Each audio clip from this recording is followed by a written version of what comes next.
Pitt had won 36 straight sets coming into Friday's matchup against Boston College. They dropped set 1, though, and Syracuse looks to take advantage of that today. It's going to be tough, but the Pitt Panthers present a challenge. All right, Nico Horning here with a 7-time Cy Young winner, Roger Clemens. And there also seems to be a misconception of younger players overthrowing as of late, and it's been a trend recently where I know a lot of teams and coaches are trying to cut down on that. What's your philosophy on limiting the overthrowing? Well, the guys are, everybody's so caught up in speed, and velocity, and pitching is like buying a new house, location or property, location, location, location. Good morning, Alexia. With less than 3 weeks to go in MLB's regular season, both New York teams are in a dogfight to hold their potential playoff spots. The Syracuse Mets look to be on cruise control tonight for the majority of the ballgame, heading into the 9th inning, up by 2 runs. That was until the Charlotte Knights came back with their bats and also some good vision at the plate to beat the Mets 9-8 in 10 innings tonight here at ABT Bank Stadium. What can the fans expect tonight from this show here in Sacramento? We always say expect the unexpected, because every night we do over 15 things we've never done in front of a live crowd. We welcome you back inside the women's building here on the campus of Syracuse University, and Louisville has taken the first 2 sets here so far on this Friday night. Nico Horning alongside Layla Rogers. Happy to be with you here on ACC Network Extra. And Layla, so far, Louisville, obviously the 4th-ranked team in the country. They've looked like it, but Syracuse, from their perspective, they've looked good. They've hung around in both sets so far. Yeah, Syracuse done a great job with keeping their composure on their side and keeping up with what Louisville has to offer. 4th game in a crunch uniform for Dylan Duke. He got the score tonight for you guys to start it off. What did you see from his play tonight and in his first few games in the HL? He settled in nicely, second period. But I do think the Dodgers, this is their year. And it's tough for me to say it. Every year. I think the Dodgers are playing the Yankees this year in the World Series. And I do think LA comes out of it with a win. To put a storied Shohei Ohtani year to a World Series ring would be pretty cool. Well, speaking of physicality, how does that open an avenue for not only girls but also boys where they can have another opportunity to play football without getting hit all the time? Well, look, it's going to be in the Olympics. Charlie, it's been an impressive performance by Syracuse, especially up front. We talked about the size going into today, the undersized Lemoyne team compared to an experienced and bigger Syracuse team. They did not have any of that last year. There's been some discussion of Syracuse being a college football playoff team, with the field expanding from 4 teams to now 12. Does Syracuse fit into that category at all, Shane? Well, speaking of sports that you didn't exactly focus on in your career, golf, you played baseball at Stanford and football. What can you tell parents or maybe this new generation where a lot of high schoolers are kind of funneling themselves into one sport, where you show that you can play multi-sports going a long ways? Well, I'm one that they should play all the sports and figure out which one they really like. Matthew Sluka has decided to sit out the rest of the season because of an unpaid NIL deal. I'll tell you, there's not a better guy, and he still looks like he could play. First of all, it's awesome, man. So what does it mean to you to be going into the Hall of Fame? Obviously, you got Rondé here as well. I know you guys have probably exchanged a few words the past few days. It's one of those things where you really see all your hard work now being sort of enshrined, and that's putting it in a story that's going to last forever. Later on in the first half, Syracuse a 6-point lead. A little whoop-de-doo to Eddie Lampkin, and he jams it down. Syracuse takes advantage, and the Orange with a 3-point lead at halftime. Well, the Kings bring in Carter, and now they bring in DeMar DeRozan, a multi-time All-Star as well. How do you see this team shaping up heading into the season? They just keep getting better and better, and the DeRozan piece is a really good one. Awesome. Well, the first sentence, I think, in your introduction was, I've never worked a day in my life, and I think that was such a cool beginning to the book. You miss the most about Ukraine? I just miss Ukraine. I don't know, it's like my home.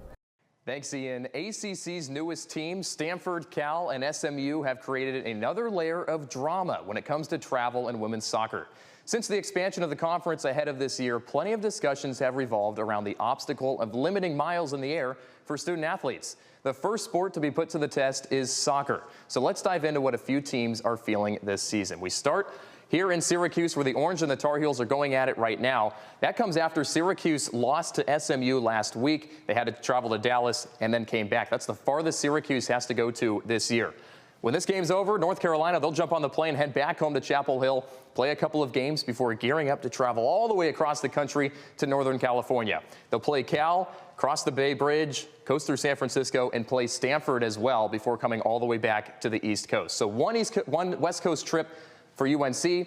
Syracuse only goes to Dallas, but let's take a look at what Stanford and Cal have to do. They have to make 2 East Coast trips this year. One of those includes Wake Forest and NC State, they're playing each other right now before jumping back on the plane all the way to the West Coast. Remember, these planes are not private. They're traveling just like us. They're taking layovers to select cities, so a lot of travel for these student athletes. Their second East Coast trip features Louisville and Notre Dame before jumping back on the plane and heading all the way back to Northern California.